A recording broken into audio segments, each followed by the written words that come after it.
क्या आपने कभी सोचा है, एक ऐसी मलिका जो सूरज की इबादत करती थी, किस तरह दुनिया के सबसे ताकतवर नबी के सामने झुक गई। एक ऐसा बादशाह जिसकी हुकूमत सिर्फ इंसानों पर नहीं बल्कि हवा, जिन्नात, जानवरों और परिंदों पर भी थी।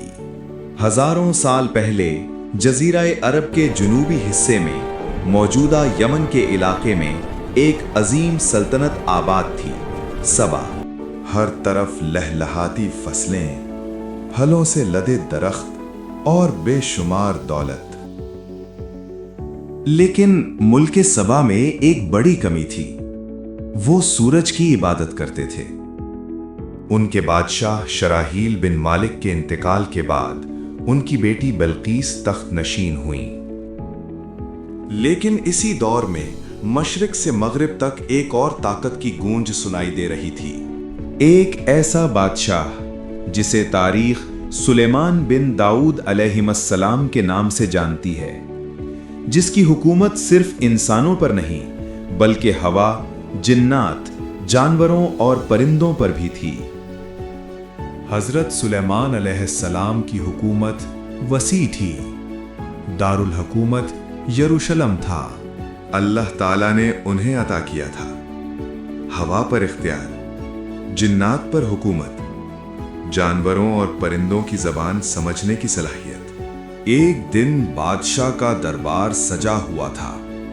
जिन, इंसान, जानवर और परिंदे सब हाजिर थे, मगर हुदहुद गायब था। उसी लम्हे हुदहुद हाजिर हुआ। उसने अर्ज किया, मैं एक ऐसी कौम के पास गया जहां लोग सूरज की इबादत करते हैं। ऐ मेरे बादशाह, उनकी एक मलिका है बिल्कीस। उसका तख्त अजीम है, जवाहरात से सजा हुआ। अब सवाल यह था, क्या एक ताकतवर मलिका सच्चाई कबूल करेगी या जंग चुनेगी? दोस्तों, आगे बढ़ने से पहले सब्सक्राइब करना ना भूलें। हजरत सुलेमान अलैहिस्सलाम ने खत लिखा, अल्लाह के नाम से जो बड़ा मेहरबान और रहम करने वाला है, सरकशी न करो, फर्मा बरदार होकर मेरे पास आ जाओ। मलका के दरबार में तकरीबन 300 सरदार मौजूद थे। सरदार गुस्से में आ गए, ये तौहीन है, जंग करेंगे। लेकिन मलिका ने हिकमत से जवाब दिया, पहले तोहफा भेजते हैं, अगर वो कबूल कर लें तो वो बादशाह हैं, अगर ना करें तो वो नबी हैं। क्या दुनिया का सबसे ताकतवर बादशाह सोने के तोहफे से मुतासिर होगा? तोहफे पहुंचे दरबार में। हजरत सुलेमान अलैहिस्सलाम ने फरमाया, जो अल्लाह ने मुझे दिया है वो तुम्हारे माल से कहीं बढ़कर है, अपने तोहफे वापस ले जाओ। साथ ही हुक्म दिया, सोने चांदी की ईंटों का फर्श, सोने के मुजस्समे, जवाहिरात से सजा दरबार। जब मलिका का कासिद वापस गया, वो हैरान था। मलिका समझ गईं, ये आम बादशाह नहीं। लेकिन हजरत सुलेमान अलैहिस्सलाम ने एक और हैरान कुन कदम उठाया। आपने फरमाया, कौन है जो मलिका का तख्त यहां ले आए इससे पहले कि वो पहुंचे? दरबार में जिन्नात और वुज़रा सब खामोश बैठे थे। अचानक एक सफेद रीश वजीर उठा, मैं आपके पलक चपकने से पहले ही तख्त उठा के ले आऊंगा। अचानक तख्त हाजिर था।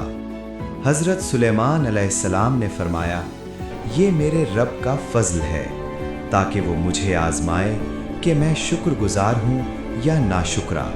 मलिका बिल्कीस दरबार में पहुंची। एक शानदार महल तैयार था। शीशे का फर्श, नीचे बहता हुआ पानी और मछलियां तैरती हुईं। जब मलिका ने देखा तो समझ गईं कि पानी है और कपड़ा उठा लिया। हजरत सुलेमान अलैहिस्सलाम ने फरमाया, ये शीशे का हमवार फर्श है। उसी लम्हे उन पर हकीकत आश्कार हुई। उन्होंने कहा, ऐ मेरे रब, मैंने अपने नफ्स पर जुल्म किया। अब मैं सुलेमान के साथ अल्लाह की इताअत कबूल करती हूं। ये कहानी सिर्फ एक मलिका की नहीं, ये ताकत और सच्चाई की कहानी है। ये गुरूर से हिदायत तक के सफर की कहानी है। और सबसे अहम, ये हमें सिखाती है कि हकीकी ताकत मालो दौलत में नहीं, बल्कि सच्चाई को पहचानने में है। सवाल यह है, अगर आज सच हमारे सामने आ जाए, क्या हम भी बिल्कीस की तरह इसे कबूल करेंगे? अपना जवाब कमेंट जरूर करें।